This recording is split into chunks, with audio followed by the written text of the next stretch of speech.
The late 1960s was an era when Detroit's car makers weren't just competing in showrooms. They were waging war on racetracks.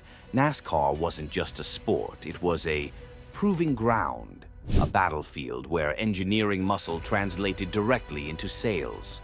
If your car won on Sunday, people bought it on Monday.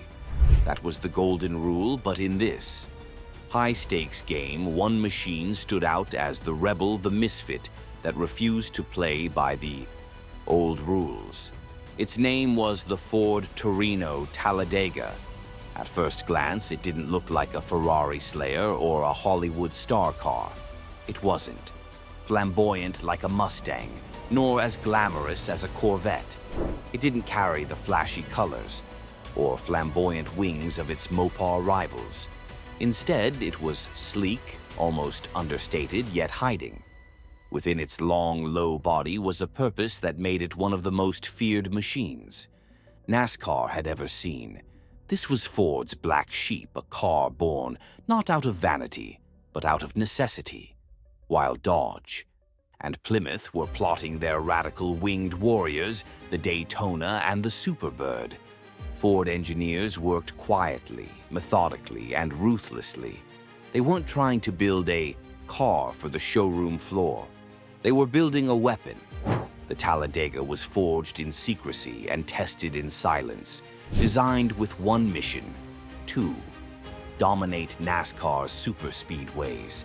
Every inch of its body was massaged by engineers to slip more cleanly through the air.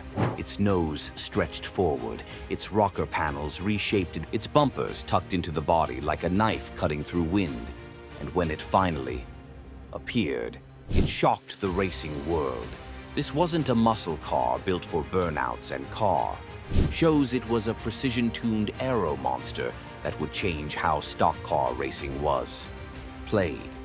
In the shadow of Dodge's flamboyant Daytona and Plymouth's outlandish Superbird, the Ford Torino Talladega didn't need wings or theatrics. It only needed speed. And speed it delivered. This is the story of how the Talladega, the black sheep of Ford's lineup, rose from obscurity to become a NASCAR legend, and how it forced the rulebook to be rewritten forever. NASCAR's aero wars begin. To understand why the Ford Torino Talladega existed at all, we need to step into the battlefield of the late 1960s. NASCAR wasn't just racing anymore. It was evolving into an arms race, where speed records and aerodynamic tricks meant more than brute horsepower alone. The showdown began with Dodge. In 1966, the Dodge Charger debuted, but its fastback design created more lift than downforce. Drivers complained it was unstable at high speeds, even dangerous. Rivals mocked it as a failure, but Dodge wasn't about to be embarrassed for long.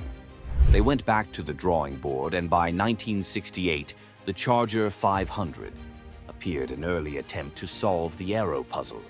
It worked, but not well enough. At the superspeedways like Daytona and Talladega, races were decided by who could squeeze out the last 5 miles per hour. Dodge realized that to dominate, they needed something radical, and so they unleashed the Charger Daytona in 1969, complete with a pointed aerodynamic nose cone and a towering rear wing. It looked more like a spacecraft than a stock car, and it was devastatingly effective. Plymouth followed suit, preparing the equally wild Superbird for 1970, armed with the same recipe: wild aero, outrageous looks, and insane top speeds. Mopar fans were ecstatic. Detroit had never seen anything like it. But while Dodge and Plymouth were making headlines, Ford was quietly brewing their response. Unlike Mopar, Ford didn't want wings and wild designs that screamed for attention. They wanted stealth. They wanted subtlety. They wanted a car that, at first glance, looked like an ordinary Torino, but beneath the sheet metal, it would be transformed into an aerodynamic predator. This was more than just engineering pride, it was war. Ford executives knew that if they didn't keep up with Mopar's aero cars, they would be humiliated on the track, and that humiliation would echo in every dealership across America. NASCAR victories weren't just trophies, they were sales pitches, broadcast on live TV and printed across newspapers. And so the mission was clear: build a car that could beat Mopar at their own game without looking like Ford had abandoned the rules of stock car racing. Thus began the secret project that would give birth to the Talladega, a car that wouldn't just join the aero wars. It would redefine them. Ford's secret weapon. Ford's answer to the Mopar onslaught wasn't flashy, but it was brilliant. Instead of building something outrageous that looked nothing like a road car, Ford set out to weaponize the existing Torino in ways that would sneak under NASCAR's radar while still giving their drivers a razor-sharp edge on the superspeedways. The weapon would be called the Torino Talladega, named after NASCAR's newest, fastest track in Alabama, the Talladega Superspeedway. Just the name carried weight. It was Ford's declaration that this machine was built for one purpose only: domination at speed. From the beginning, the Talladega project was unlike anything Ford had attempted before. This wasn't a muscle car to lure teenagers into showrooms. It wasn't a stylish coupe to compete with a Camaro or a Charger on the street.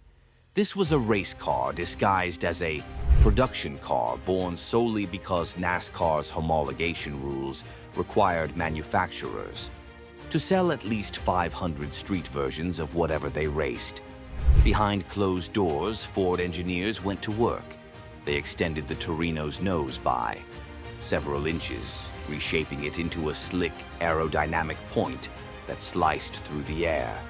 The front bumper wasn't just chrome trim, it was reworked, tucked tight into the body, and reshaped into a true aerodynamic aid. Even the rocker panels, the humble sections beneath the doors, were rolled and modified so the car would sit lower to the ground at high speeds, cheating the wind more effectively. Every change had one purpose: reduce drag, increase speed. Unlike Dodge's Daytona with its comically tall wing, the Talladega looked almost stock to the casual eye. That was Ford's genius. It was subtle, calculated, and lethal. Powering the Talladega was Ford's mighty 428 Cobra Jet V8, a powerhouse that gave drivers the grunt needed to rocket down NASCAR's fastest straights. Coupled with the car's slippery shape, it meant Ford suddenly had a car that could not only keep up with the winged Mopars, but beat them outright. And Ford wasn't playing games. To satisfy NASCAR rules, they hand-built around 750 Talladega street cars in early 1969, just enough to get the race version approved. These weren't flashy muscle machines with wild paint jobs. They were understated, almost humble until you knew what lurked beneath. For the public, the Talladega was a curiosity. For NASCAR insiders, it was terrifying. This was Ford's secret weapon, and it was about to be unleashed on the high banks of America's fastest tracks. Engineering the beast, the Ford Torino Talladega may have looked like a slightly stretched Torino on the outside, but every line, every tweak, every hidden detail was a deliberate act of engineering warfare. Ford's team didn't just build a car, they sculpted an aerodynamic weapon that lived and breathed speed. The nose cone was the most obvious transformation. Engineers extended the Torino's front end by nearly 6 inches, reshaping it into a sharper, more pointed profile. This wasn't cosmetic. It allowed the Talladega to cut through the air with far less drag than the standard Torino.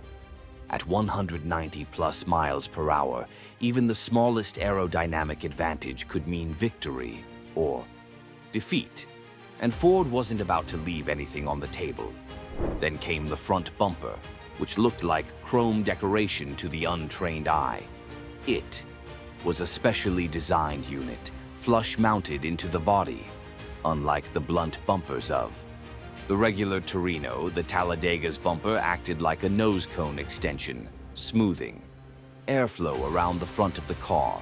It was one of the first production bumpers in America, designed explicitly with aerodynamics in mind. The rocker panels were another secret weapon.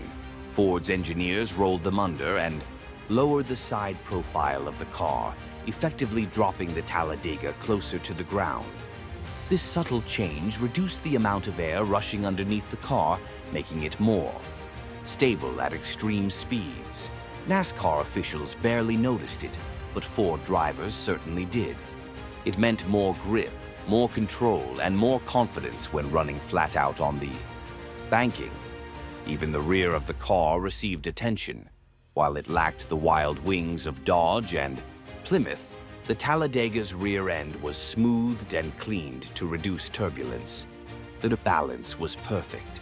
Enough downforce to keep the car planted, but not so much that it created drag. And then there was the heart, the 428 Cobra Jet V8, with over 335 horsepower. Officially rated, but closer to 400 plus in reality, the big block engine delivered the Thunder 2. Match the aero tricks. On the racetrack, tuned race versions pushed well beyond 600 horsepower, turning the Talladega into a missile on wheels. Ford even thought about homologation strategy. To meet NASCAR's rules, they had to sell the Talladega to the public, but they kept the production run limited and straightforward. Most came in just 3 colors: Presidential Blue, Wimbledon White, or Royal Maroon, with plain interiors. These weren't meant to sit pretty in driveways. They were built in just enough numbers to legalize Ford's racing intentions. The result? A car that looked like a mild-mannered Torino to the casual observer, but was, in reality, a purpose-built aero monster. It was stealth innovation at its finest. With the Talladega complete, the stage was set. The Mopar winged warriors thought they had the aero war won. But Ford's black sheep was about to prove them wrong on the only battlefield that mattered, the racetrack. On the track, proving grounds. When the Ford Torino Talladega finally rolled onto NASCAR's superspeedways in 1969, it wasn't just another entry, it was a declaration of war. The car had been sculpted in secrecy, engineered with ruthless precision, and now it was time to prove whether all that effort had been worth it. The first test came at the tracks that mattered most: Daytona, Talladega, and other high-banked superspeedways where raw top speed separated winners from also-rans. These were the battlegrounds where Dodge had planned to showcase its Charger 500 and where the upcoming Daytona wing car loomed as a threat. But before Mopar's wild creations could even arrive, the Talladega hit the asphalt, and it delivered. Drivers like David Pearson, nicknamed the Silver Fox, slipped behind the wheel of the new Aero Torino and immediately began rewriting the record books. Pearson, known for his calm precision and uncanny ability to finish races, found in the Talladega a machine that matched his style.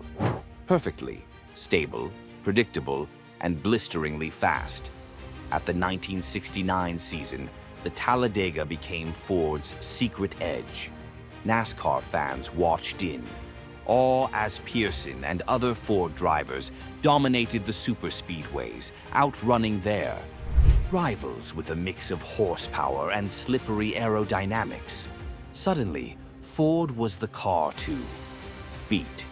The Talladega's design proved its worth at Daytona International Speedway, where straight-line speed was critical. Unlike the boxy Mopars still running their Charger 500s, the Talladega sliced through the air, its smooth nose and lowered stance giving Ford drivers crucial miles per hour gains down the straights.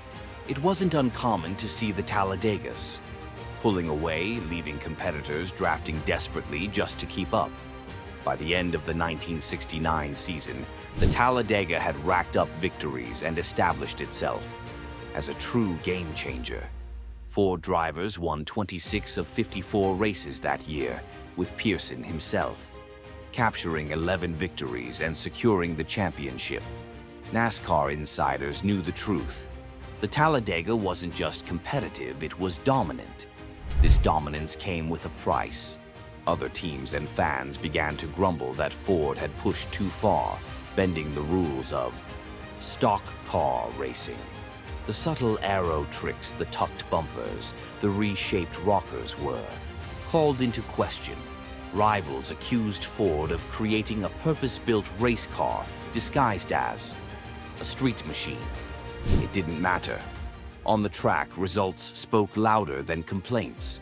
The Talladega was unstoppable, and its reputation as the black sheep of Ford's lineup only grew.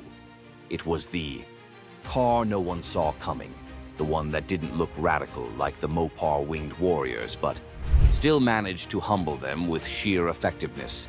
And yet, while Ford celebrated, Dodge and Plymouth were plotting their counter-strike. The Charger Daytona and Superbird were on the horizon, and the aero wars were about to escalate into the most outrageous chapter NASCAR had ever seen. Controversy and rule changes. The Torino Talladega's dominance didn't just shake up the leaderboard, it shook NASCAR itself. For years, stock car racing had been about bringing factory hot rods to the track, cars that still resembled the machines people could buy at dealerships. But the Talladega blurred that line. It was technically street legal, yes, but it had been shaped by wind, tunnels, engineers, and race shop secrets more than showroom demands. Rivals grumbled, especially Dodge and Plymouth teams, who accused Ford of gaming the system. NASCAR had allowed homologation rules that only required about 500 production models for public sale. Ford met that requirement, but everyone knew the Talladega wasn't. Built for the average commuter, it was built for one purpose: to dominate NASCAR's fastest tracks. The controversy heated up when Mopar rolled out their counterattack, the Dodge Charger. Daytona in late 1969, followed by the Plymouth Superbird in 1970. Unlike Ford's relatively subtle Talladega, these cars were wild, with sky-high wings and nose cones that looked like something out of aerospace design. Fans were stunned. Ford's Talladega might have been radical, but Mopar's wing cars looked like they came from another planet. Suddenly, NASCAR had an aero war on its hands. Ford's Talladega proved that aero tweaks could win races, but Mopar escalated the battle into a full-on arms race. A teased superspeedways, speeds skyrocketed. By 1970, some cars were topping 200 miles per hour, speeds that frightened officials and drivers alike. NASCAR brass knew they had a problem. The sport had always been marketed as a competition of stock cars, yet these aerodynamic monsters were anything but stock. Ordinary fans couldn't relate to a Charger with a 3-foot wing, and safety concerns, mounted as crashes at higher speeds, grew more violent. In response, NASCAR tightened its rules. By 1971, they capped engine displacement for aero cars, effectively neutering the Talladega, Daytona, and Superbird. The rule changes made it impossible for these aero warriors to dominate again, ending the short but spectacular era almost as quickly as it began. The Ford Torino Talladega had lit the fuse, and Mopar's wing cars had blown it wide open. But in the end, NASCAR itself slammed the door shut, fearful that unchecked engineering would turn the sport into a dangerous, unrecognizable spectacle. The Talladega was retired from the spotlight, but not from legend. To this day, its Remembered as the car that forced NASCAR to rethink its rulebook, a black sheep that changed the sport forever. Legacy and collector status. The Ford Torino Talladega may have been a short-lived experiment, but its legacy has only grown with time. While NASCAR's rule changes ended its reign after just one season, the car's influence on racing and automotive history is undeniable. For Ford, the Talladega proved something important. Aerodynamics win races. Before it, Detroit focused on horsepower and displacement. After it, every serious race team paid attention to airflow, drag, and wind tunnel testing. The Talladega was the first domino in a revolution that reshaped not just NASCAR, but performance car design across the industry. On the collector side, the Talladega has become one of the most coveted muscle machines of its era. Because Ford built just over 750 units for homologation purposes, genuine Talladegas are extremely rare. Unlike other muscle cars that were mass-produced, this was never meant to be a mainstream street car, it was a racing weapon. Dressed up for the road. Today, surviving examples are prized at auctions and enthusiast events. Well preserved, cars can fetch six-figure prices, especially if they have racing pedigree or original documentation. Collectors see them not just as muscle cars, but as pieces of NASCAR history, the machine that ignited the aero wars and forced the sport into a new era. But beyond dollar signs, the Talladega carries a deeper cultural weight. It represents a time when automakers were willing to bend the rules, take risks, and build cars with one mission: to win at all costs.